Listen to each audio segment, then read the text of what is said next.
नमस्कार। Second paper के अंतर्गत बीए बीएससी के स्टूडेंट आज बैटल ऑफ हेस्टिंग के बारे में जानेंगे, जो 1066 ईस्वी पूर्व हुआ था। हेस्टिंग का संग्राम, जिसकी डेट 14 अक्टूबर सन 1066 1066 ईस्वी को है, जो फ्रांस के अश्वारोही सेनापति विलियम नावीड तथा इंग्लैंड के पैदल सेना के कमांडर हेरोल्ड के बीच हुआ। इस युद्ध में विलियम ने हेरोल्ड को हराकर इंग्लैंड पर विजय प्राप्त की। विलियम ऑफ नॉर्मंडी की सेना में मुख्यतः कवच युक्त अश्वारोही सरदार होते थे। विलियम ने अपनी सेना में अश्वारोही सैनिकों के अतिरिक्त धनुर्धारी तथा बल्लमधारी सैनिकों को भी रखा था। विलियम ने अपनी सेनाओं को 3 भागों में विभक्त कर उन्हें उसी प्रकार युद्ध में खड़ा किया। अश्वारोही सैनिक, पैदल सैनिक, धनुर्धारी सैनिक, ये 3 प्रकार की सेनाएं थीं। इसके बाद सरदार सैनिकों का हथियार, ढाल, भाले तथा तलवार तथा धनुष से लैस होते थे। दूसरे प्रकार के सैनिक मुख्यतः पैदल सेना का कार्य करते थे। उनके पास सुरक्षा के लिए ढाल तथा आक्रमण के लिए बल्लम भाला होता। तीसरे प्रकार के सैनिक धनुर्धारी कहलाते थे। इनका मुख्य अस्त्र धनुष होता था। हेरोल्ड की सेना पैदल सैनिकों की होती थी। इनका मुख्य दस्ता उनके अंगरक्षकों से घिरा रहता था। इन्हें हाउस कार्लस कहते थे। जो इनका मुख्य दस्ता था उन्हें हाउस कार्लस कहते थे। ध्यान दीजिए, ये सैनिक कवच युक्त होते थे तथा इनके पास फरसा पतंग के आकार की ढाल होती थी। ढाल इनकी पतंग के आकार की होती थी। ध्यान दीजिएगा, हेरोल्ड की सेना के सैनिकों की ये सैनिक कवच युक्त होते थे तथा इनके पास फरसा और पतंग के आकार की ढाल होती थी। शेष सेना साधारण कृषकों से बनी होती थी। माने सारे बाद के सैनिक, उसके बाद जो भी सेना होती थी वो जो फार्मर्स थे उनकी सेना थी। इनके पास भाला, तलवार, फरसा और गदा होती थी। हेरोल्ड ने अपने अथक परिश्रम से सैनिकों की युद्ध करने के लिए प्रेरित किया। उनको सैनिकों को बहुत ज़्यादा प्रोत्साहित किया तथा लीडरशिप के गुण के तहत उसने अपने सैनिकों का बूस्टअप किया, जिससे तीव्र गति से युद्ध मैदान में आ जाते थे। इनकी सेना ने पहाड़ी ढलान तथा सटी हुई रचना में खाइयां खोदकर मोर्चा साधा। हेरोल्ड चाहता था कि शीघ्रता से पहुंचकर युद्ध भूमि में विलियम को आश्चर्यचकित कर दे, लेकिन विलियम भी अपनी कवचित सेना की योग्यता से निश्चिंत था। दोनों सेनाओं का समानांतरिक फैलाव तथा योधन संभार, माने जो उनकी युद्ध लड़ने की शक्ति थी, हथियार थे, अलग अलग ढंग के थे। इसलिए दोनों सेनाओं ने अपनी अपनी व्यूह रचना अलग अलग बना रखी थी। हेरोल्ड की सेना ने ढालों की सीढ़ियानुमा मोर्चाबंदी कर रखी थी। हेरोल्ड की सेना की मोर्चाबंदी कैसी थी? सीढ़ियानुमा, सीढ़ी, स्टेयर्स। इस प्रकार की मोर्चाबंदी को सैनिकों की ढाल से तथा कंधे से कंधा सटा हुआ होता था। जबकि विलियम ने अपनी सेना को क्रमशः केंद्रीय, बाएं और दाएं भागों में विभाजित किया था। इसके प्रत्येक भाग में 3 ब्रिगेड थे। इन ब्रिगेडों की प्रथम पंक्ति में धनुर्धारी, मध्य में बल्लमधारी, पैदल होते थे बल्लमधारी, तथा सबसे पीछे अश्वारोही सैनिक होते थे। हेरोल्ड तथा विलियम की सैन्य शक्ति। हेरोल्ड की सेना में कुल संख्या लगभग 600 से 700 तक सैनिक तथा हाउस कार्ल्स 1200 शेष साधारण सैनिक तथा विलियम की सेना में कुल सैन्य संख्या 6800, कवचित अश्वारोही सैनिक 3600, पैदल सेना 6500 और धनुर्धारी 1000।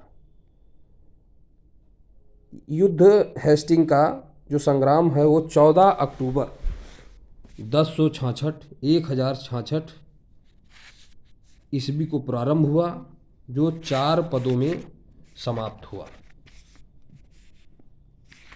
उपर्युक्त जो भी डिटेल्स हमने बताई हैं उसको बार बार पुनः सुने और ध्यान दें, इसी से क्वेश्चन पुटअप होंगे ऑब्जेक्टिव।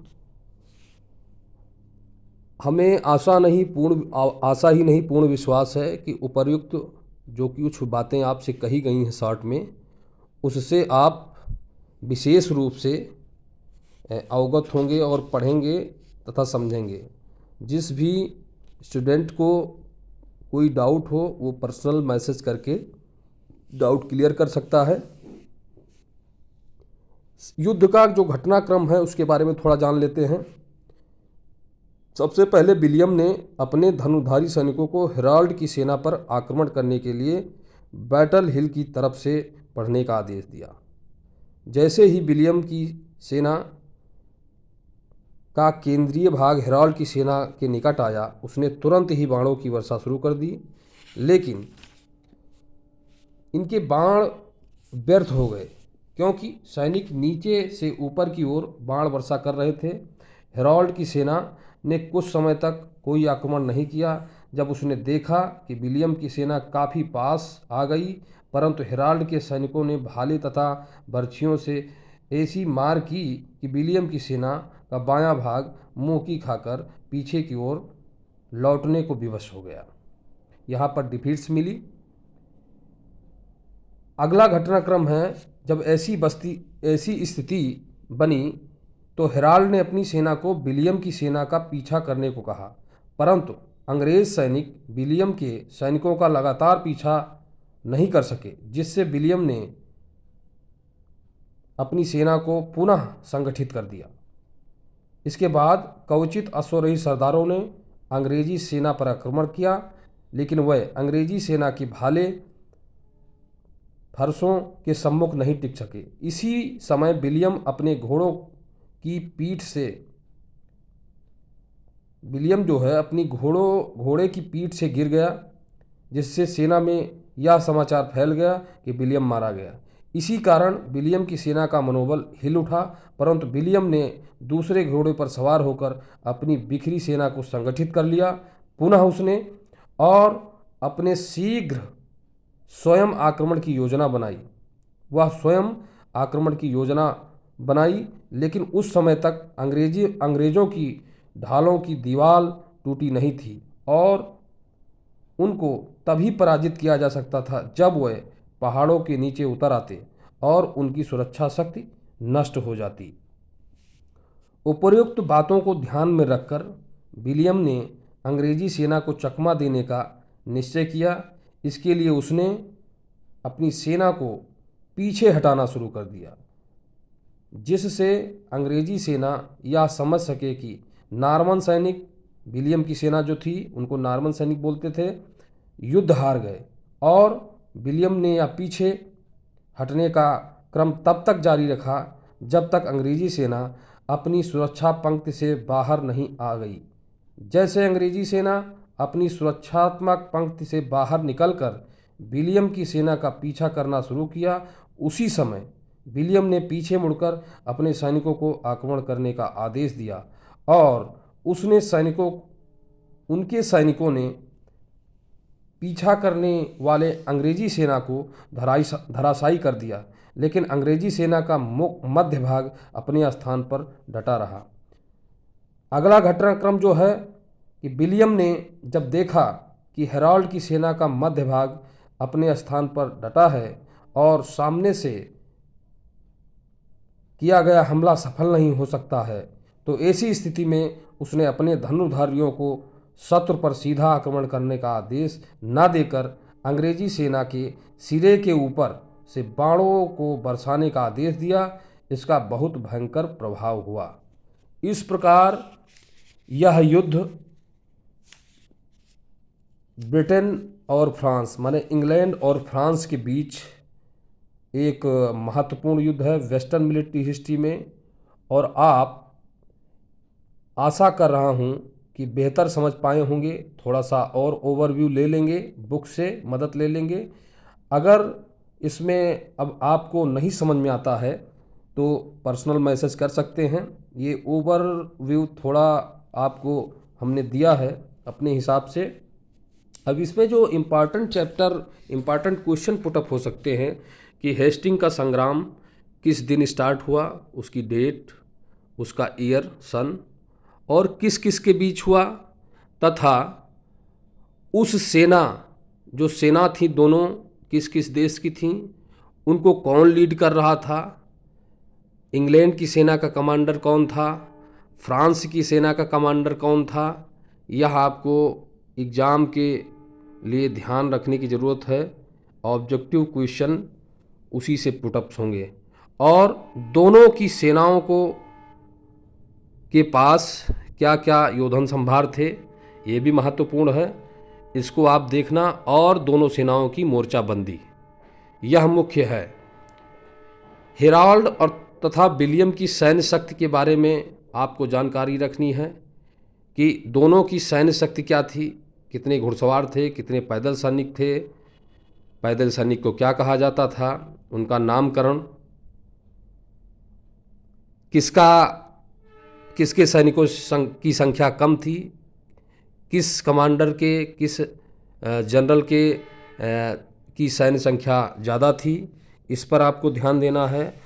और युद्ध का परिणाम, युद्ध में क्या क्या, युद्ध के दौरान क्या क्या परिवर्तन आए, किस किस मोर्चे पर किस किस प्रकार से बदलाव आए, लड़ने का तरीका क्या था, और किस सेना का मनोबल सबसे ज़्यादा हाई था, माने उच्च मनोबल की सेना कौन सी थी, किस सेना की संख्या ज़्यादा होते हुए भी वह डिफीट्स खाए, क्योंकि अगले की सेना ने चकमा देने का भरपूर प्रयास किया। इस प्रकार हेस्टिंग का संग्राम वेस्टर्न मिलिट्री हिस्ट्री में बहुत महत्व रखता है। और आपको आपके कोर्स में ये बताने के लिए कि ये समझाने के लिए प्रयास किया है हमने। आप लोग बिल्कुल उसको सीरियसली पढ़ें, समझें और जानें। अगर कोई आपको डाउट्स होता है तो पूरा मैं आपसे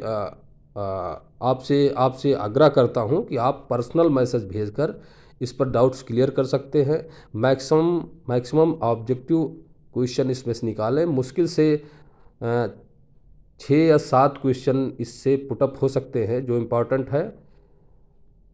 धन्यवाद, बहुत बहुत धन्यवाद। अगले चैप्टर के अंतर्गत फिर किसी बैटल्स को लेकर, फिर किसी वेस्टर्न मिलिट्री हिस्ट्री में किसी बैटल को लेकर हम आपसे मिलेंगे। अगला जो बैटल है मुख्यतः वो हमारे हिसाब से आपके चैप्टर में क्रेसी का संग्राम है। क्रेसी के संग्राम में फिर इसी तरीके से आपको हम थोड़ा सा ओवरव्यू देने की कोशिश करेंगे। आप इसको बार बार सुनें और जो ना समझ में आए उसको पर्सनल मैसेज भेजकर क्लियर कर लें। धन्यवाद, थैंक यू वेरी मच। आपका दिन शुभ हो।